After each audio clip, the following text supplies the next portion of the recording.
rais wa nchi hii anadhamini hawa vijana, anawachali, anawasikiza. Ile tunaomba ni kwamba mambo iendeshwe kulingana na sheria,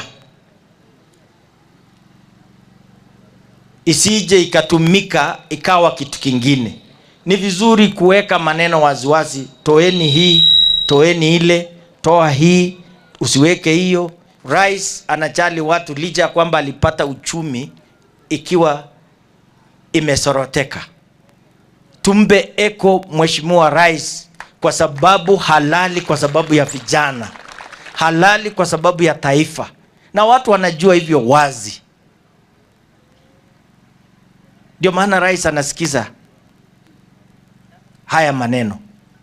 Jambo ambalo nataka kuzingatia ni kwamba tuweze kuombea. Nauliza tu vile Bishop ameombea taifa, ameombea viongozi, tuweze na vile nimesikia maoni mingi wasasi wanaombea watoto. Hiyo ndio barabara mimi ningetaka sisi sote tuende hapo.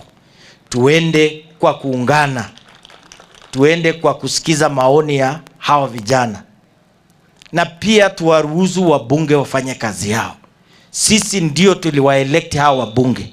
Itakuwa ni vibaya tena tuonekane ya kwamba tunawakashifu wabunge. Hawa wabunge tumewapatia nafasi watutetee. Sifikirii huyu mjumbe wa Mosop ako tayari kuumiza wakaaji wa Mosop. Siamini hiyo.